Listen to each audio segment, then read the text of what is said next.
Hello students, I am Sarfraz Jakura. My passion is to teach statistics subject. Please like and subscribe to my channel for more videos. Today lecture is about new topic mode.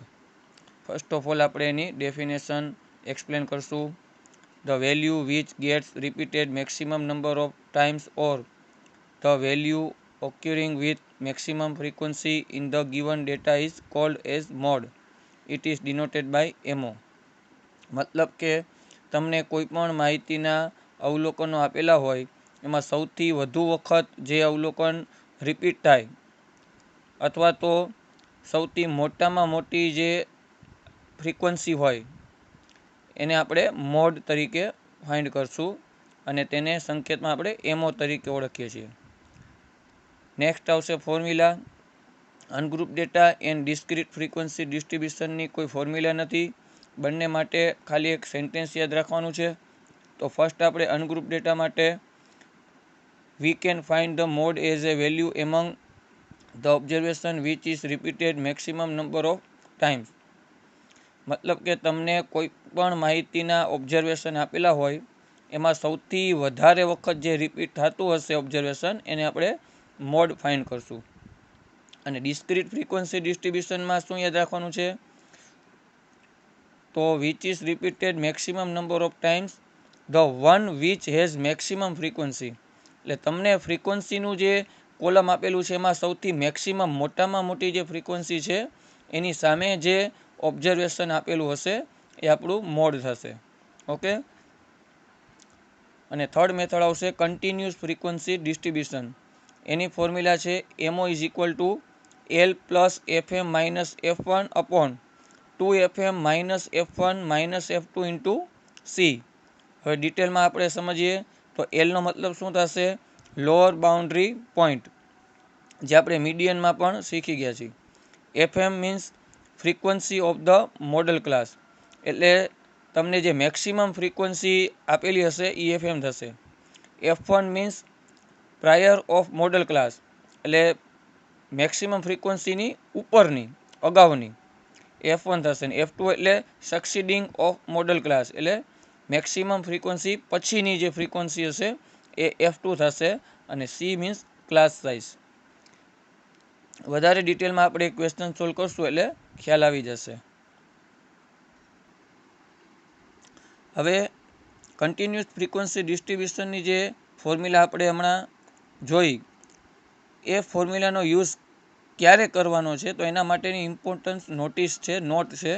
બે not છે એને આપણે follow કરવાની છે. કોઈ પણ continuous frequency ડિસ્ટ્રીબ્યુશનના ક્વેશ્ચનમાં ગમે એ ક્વેશ્ચનમાં આપણે આ ફોર્મ્યુલાનો યુઝ નથી કરી શકતા. તો આ એલ વાળી ફોર્મ્યુલાનો યુઝ ક્યારે કરવાનો છે તો એના માટેની બે નોટ છે. એમાં ફર્સ્ટ નોટ છે the above formula can be used only if the distribution has classes of equal class length.